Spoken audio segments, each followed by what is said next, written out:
इसके पहले हम लोग diffraction pattern due to double slit के बारे में हम विचार कर रहे थे। हमने वहाँ देखा था, आपको फिगर याद ही होगा, तो उसके संदर्भ में थोड़ी सी चीज़ आपको रिपीट कर दें। S1 स्लिट से एक डिफ्रैक्शन पैटर्न स्क्रीन के ऊपर बनेगा, consider only with respect to presence of the slit S1। फिर स्लिट S2 के कारण भी एक डिफ्रैक्शन पैटर्न बनेगा स्क्रीन के ऊपर।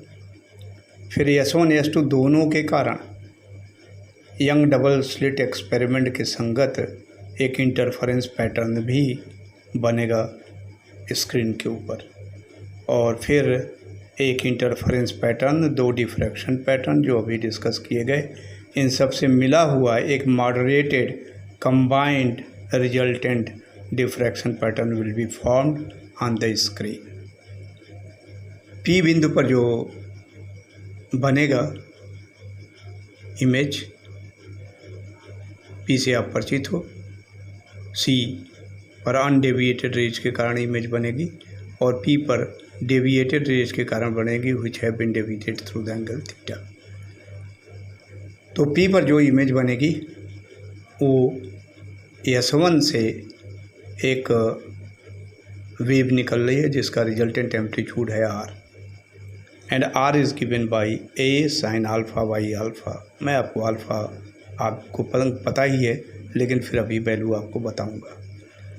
स्लिट S2 से भी एक वेव निकलेगी जिसका भी एम्पलीट्यूड है R, given by the same expression R is equal to A sine alpha by alpha, और दोनों के बीच में एक फेज डिफरेंस है। ये भी मैंने कैलकुलेट करके वहाँ दिखाया था कि दोनों से जो डेविएटेड डिफ्रैक्टेड वेव्स निकलेंगी उनके बीच में एक पाथ डिफरेंस आएगा और उस पाथ डिफरेंस के करस्पॉन्डिंग एक फेज डिफरेंस आएगा 2 pi by lambda E plus D sine theta, जिसको हमने 2 बीटा मान रखा है, या बीटा की value pi E plus D sine theta by lambda होगी। तो दोनों वेव्स के बीच में जिनके एम्पलीट्यूड हैं R S1 से, R एम्पलीट्यूड का वेव है S2 से, और दोनों के बीच में एक फेज डिफरेंस है 2 बीटा का। तो इन दोनों वेव्स के सुपर इम्पोजिशन के करस्पॉन्डिंग रिजल्टेंट इनका क्या प्राप्त होगा, R dash, and that can be obtained from the law of parallelogram of forces. According to that we know R square is equal to P square plus Q square plus 2PQ cos theta.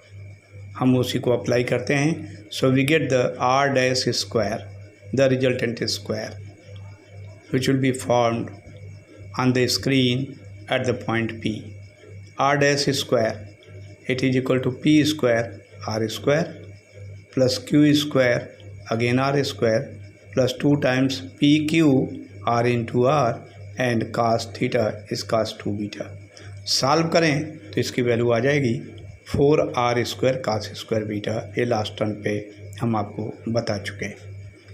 R की value substitute कर दो, R की value है sine alpha by alpha, then we get the resultant amplitude square at the point P on the screen, that will be equal to 4 R square की जगह पर A square sine square alpha by alpha square cos square beta. यह P बिंदु पर बनने वाले जो pattern होगा, वहाँ जो एम्पलीट्यूड आएगा R डैश, उसके स्क्वायर की वैल्यू इतनी होगी। Now the resultant amplitude square is nothing but the intensity. So the intensity I at the point P of the screen will be equal to I is equal to R dash square, और R dash square की value इतनी है तो directly इस value को substitute कर दें, 4A square sine square alpha by alpha square cos square beta, जहाँ पर अल्फ़ा की value pi sine theta by lambda है जो नो, एंड द बीटा की value pi E plus D sine theta by lambda which has been introduced over here। Beta is equal to pi plus D sine theta by lambda. इसको 2 beta इसलिए माना गया कि उससे थोड़ी सुविधाजनक हो जाती है। अल्फ़ा और बीटा की वैल्यू एक ही ढंग से एक्सप्रेस्ड होते हैं। अल्फ़ा में आ जाता है pi E sine theta by lambda और बीटा में आता है pi E plus D sine theta by lambda.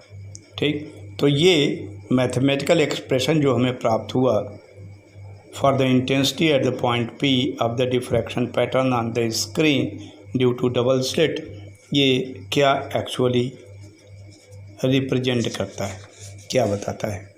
तो इनके डिफरेंट टर्म्स जो मिल रहे हैं उनको हम एनालाइज करें। द टर्म या आई की value 4a square sine square alpha by alpha square. तो पहला term a square sine square alpha by alpha square, this we know, this is the resultant square due to single slit, the intensity due to single slit. तो देखिए लिखा है the term a square sine square alpha by alpha square is representing the intensity of diffraction pattern due to a single slit. Single slit के कारण कितना intensity आएगी अब diffraction pattern का, उसकी वैल्यू इतनी आएगी। यह टर्म ये बता रहा है a square sine square alpha by alpha square. Then we are getting cos square beta and the cos square beta, आप जानते हो कास बीटा की वैल्यू +1 -1 के बीच में होती है, तो 0 और स्क्वायर करेंगे तो 0 से 1 के बीच आएगी। सो the term cos square beta is representing the intensity of interference pattern. Interference pattern कभी bright when cos square beta is 1, dark when cos square beta is 0, bright dark fringes जैसे प्राप्त हो जाएंगी। तो the term cos square beta is representing the intensity of interference pattern due to both the slits as in the case of Young's double slit experiment. तो ये जो term आ रहा था 4a square sine square alpha by alpha square cos square beta is the representative of the interference pattern which will be formed on the screen. a square sine square alpha by alpha square is the representative of the diffraction pattern which will be formed by the single slit.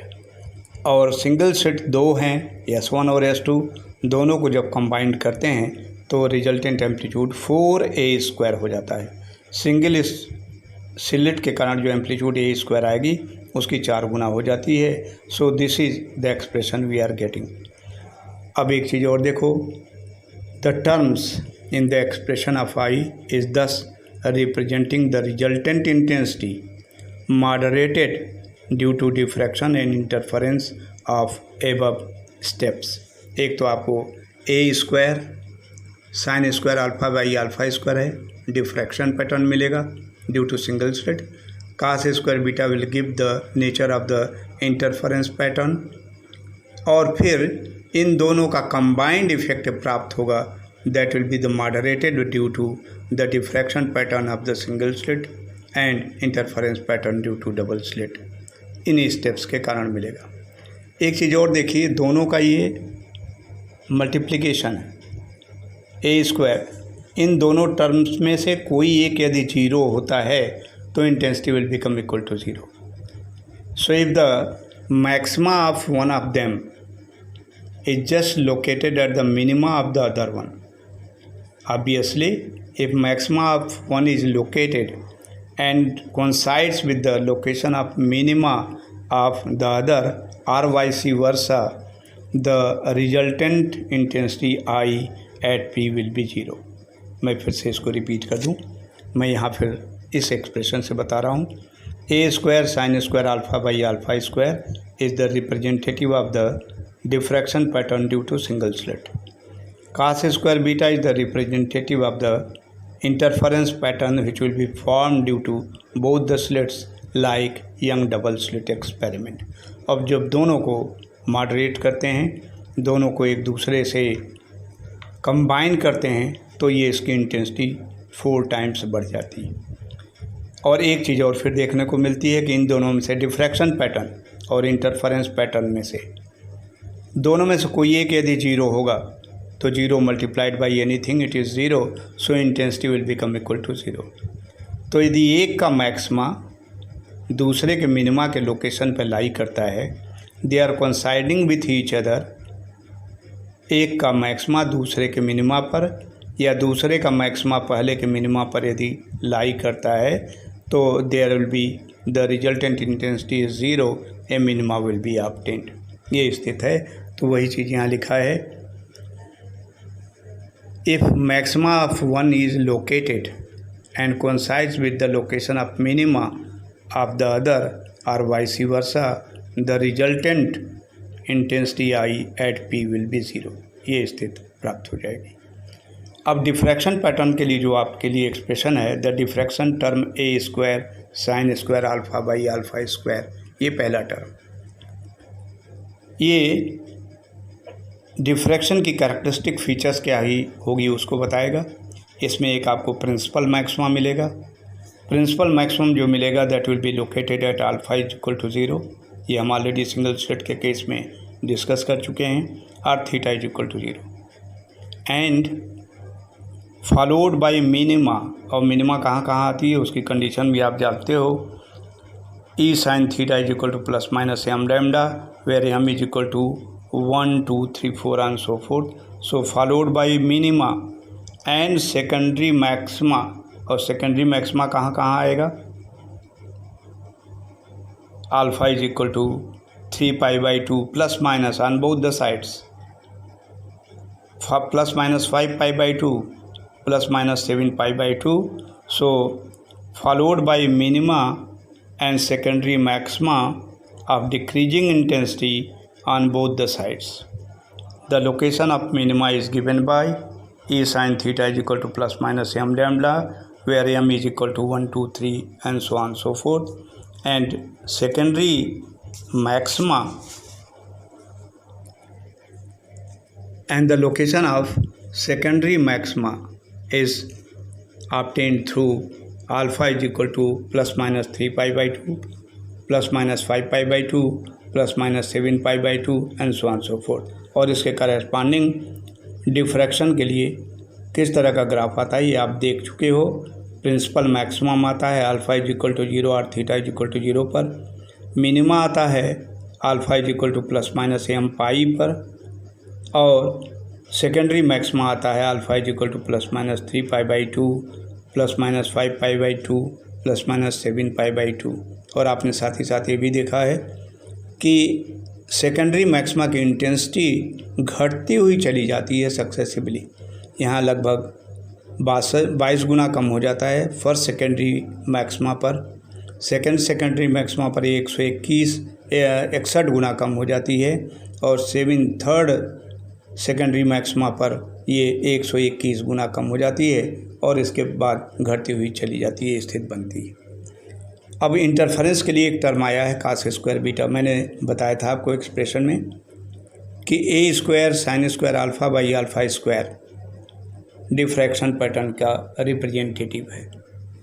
ये cos square beta is the representative of the interference term due to double slit like Young double slit experiment. तो इसमें देखिए जब interference pattern बन रहा है तो maxima बनेगा, मिनिमा बनेगा, मैक्सिमा बनेगा, मिनिमा बनेगा successively which will be equally spaced. तो कैसे ये हमने कह दिया कि ये इंटरफेरेंस पैटर्न का रिप्रेजेंटेटिव होगा और मिनिमा मैक्सिमा फ्रिंज बनेगी विथ कांस्टेंट फ्रिंज विड्थ। तो मैक्सिमा के लिए कंडीशन है मैक्सिमा और bright fringes will be obtained when cos square beta is equal to 1। जब इसकी मैक्सिमम वैल्यू आएगी, मैंने बताया था आपका कास स्क्वायर बीटा की 2 वैल्यू है। 1 is the maximum value, square आपने कर दिया तो माइनस भी प्लस हो जाएगा, तो 1 is the maximum value and the minimum value is cos 90 is 0। तो minimum value is 0, so it is having the maximum value as 1, the minimum value as 0। So maximum और bright fringes will be obtained when cos square beta is equal to 1। और cos square beta is equal to 1 का मतलब है कि beta की value plus minus n पाई होगी। Plus minus का मतलब on both the sides of the principal maximum. n यहाँ पर स्टार्ट्स फ्रॉम 0 क्योंकि cos 0 is also 1, so beta में be 0, so n is equal to 0 1 2 3 and so on so forth. So the value for beta it is equal to plus minus n pi with n is equal to 0, 1, 2, 3 gives the condition of the bright fringes. The maxima in the interference pattern will be obtained corresponding to beta is equal to plus minus n pi. ठीक, इसको हम beta की value में substitute करें. Beta की value में बता चुका हूँ, pi E plus D sine theta by lambda plus minus n pi. Pi pi cancel, so this can be arranged as e plus D sine theta is equal to plus minus n lambda. तो ये maxima यहाँ पर प्राप्त होगा. Obviously in the direction of alpha is equal to 0 और theta is equal to 0, principal maximum due to diffraction and maximum intensity bright due to interference coincide. देखिए ऐसा है, अल्फा इज इक्वल टू 0 या theta is equal to 0 के लिए principal maximum diffraction pattern का अकर करता है, लोकेटेड होता है. और यहाँ भी यदि बीटा की वैल्यू 0 हो जाए या थीटा की वैल्यू 0 हो जाए तो ब्राइट फ्रिंज इंटरफेरेंस पैटर्न का लाइक करेगा. So bright fringe of the interference pattern corresponding to n is equal to 0 and the principal maximum of the diffraction pattern for theta is equal to 0 और alpha is equal to 0, they will coincide with each other. एक ही स्थान पे दोनों आएंगे, ये यहाँ लिखा हुआ है. फिर से देख लीजिए. Obviously in the direction of alpha is equal to 0 और theta is equal to 0, principal maximum due to diffraction and maximum intensity bright due to interference will coincide with each other. अब condition for cos square beta की दूसरी condition, A for maximum और bright fringes, now for minima और dark fringes, and the condition is cos square beta is equal to 0. cos beta is equal to 0 आप जाते हो, cos 90 is 0, तो इसलिए beta is equal to plus minus 2n plus 1 pi by 2 odd integral multiple of pi by 2. Pi by 2 पर, 3 pi by 2 पर, 5 pi by 2 पर, this will become equal to 0 and 0 this will become 90 and multiple of 90. तो pi by 2, 3 pi by 2, 5 pi by 2 for n is equal to 0, 1, 2, 3 and so on so fourth will be getting minima. तो इस तरह से जब condition ये होगी beta is equal to plus minus n pi with the n values 0, 1, 2, 3 will be getting maxima or bright fringes in the interference pattern, and when beta is equal to plus minus 2n plus 1 pi by 2 will be getting the minima or the dark fringes in the interference pattern. ठीक, तो इसके लिए condition हो गई e plus D sine theta is equal to plus minus 2n plus 1 lambda by 2. यहाँ पर e plus D sine theta is equal to plus minus 2n into lambda by 2 for getting bright fringes and this is for getting dark fringes. Now the intensity distribution curves due to diffraction term, interference term and combined resultant diffraction pattern are shown in the figure. मैं अब आपको दिखा रहा हूँ. दो condition हम लोगों ने कंसीडर किया. A square sine square alpha by alpha square will give the diffraction pattern due to single slit. So intensity as a function of alpha और theta can be plotted. This we have seen in the case of single slit experiment. The intensity had been plotted against alpha और alpha is equal to 0 पर principal maximum located होगी. Magnitude इसका होगा a square sine square alpha by alpha square. Principal maximum के लिए आपने ये जो मैक्सिमम वैल्यू आएगी आपने देखा था, क्या माना था, R maximum is equal to a simply, या R maximum square is a square. So this we have said to be equal to I0. तो ये देखो intensity of a single slit as a function of alpha, ये curve आपने plot कर रखा है corresponding to a square sine square alpha by alpha square. फिर दूसरा कर्व आपने प्लॉट किया in figure A we have the diffraction pattern corresponding to the terms a square sin square alpha by alpha square. Then B, cos square beta, which is the representative of the interference pattern. It is the representative of the diffraction pattern. तो cos square beta के लिए देखा, जब beta की value cos 0 is 1 maximum, cos 90 is 0, cos pi square कर दिया तो 1, cos 3 pi by 2 0, cos 2 pi 1, 5 pi by 2 0 on the positive side, and similarly cos minus pi is 1, cos minus pi by 2 is 0, cos minus 3 pi by 2 is 0, and so on and so forth. So equidistant, bright, bright, bright, dark, dark, dark fringes are obtained, bright, dark fringes are obtained. So this is the curve B corresponding to the cos square beta, the interference term which will be occurring. This is the curve for diffraction pattern corresponding to the term a square sin square alpha by alpha square. ये diffraction आ गया, ये interference आ गया. अब दोनों को हम combine करते हैं, और दोनों को कंबाइन करते हैं तो ये देखो एम्पलीट्यूड आ जाता है 4a square sine square alpha by alpha square into cos square beta.